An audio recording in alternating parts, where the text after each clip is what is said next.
सानिद अंमली पदार्थमुक्त सांगली जिल्हा अभियानांतर्गत जिल्ह्यात अंमली पदार्थ, गांजा व तत्सम पदार्थाची निर्मिती, साठवणूक, विक्री व वापर होणार नाही व भावी पिढीचे यापासून संरक्षण होईल यासाठी अंमली पदार्थ विरोधी समितीच्या सर्व शासकीय सदस्यांनी जबाबदारीने व गांभीर्याने कार्यवाही करावी.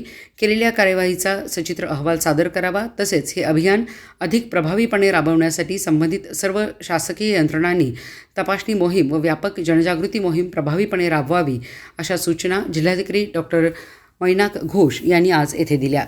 जिल्हास्तरीय अंमली पदार्थ विरोधी समितीच्या बैठकीच्या अध्यक्षस्थानावरून ते बोलत होते.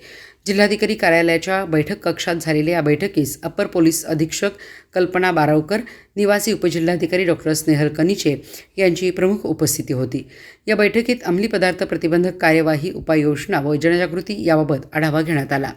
जिल्हाधिकारी डॉक्टर मैनाक घोष म्हणाले, अंमली पदार्थ विरोधी अभियानामध्ये पोलीस पाटील यांच्यासह तलाठी, ग्रामसेवक यांनाही सहभागी करून घ्यावे.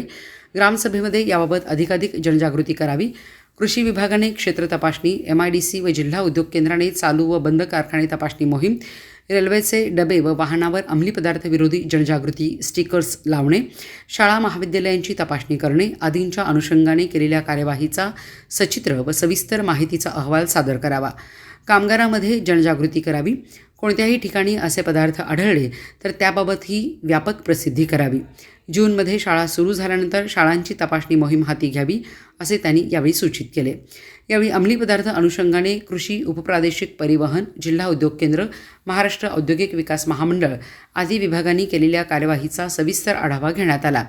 जिल्हाधिकारी कार्यालयाच्या बैठक सभागृहात झालेल्या या बैठकीस स्थानिक गुन्हे अन्वेषण विभागाचे पोलीस निरीक्षक संजीव झाडे, शासकीय वैद्यकीय महाविद्यालय मिरजचे डॉक्टर राजकिरण साळुंखे, उपप्रादेशिक परिवहन अधिकारी प्रसाद गाजरे, MIDCच्या प्रादेशिक अधिकारी वसुंधरा बिरजे, जिल्हा माहिती अधिकारी संपदा बिडकर, जिल्हा उद्योग केंद्राच्या महाव्यवस्थापक विद्या कुलकर्णी यांच्यासह समितीचे सदस्य उपस्थित होते.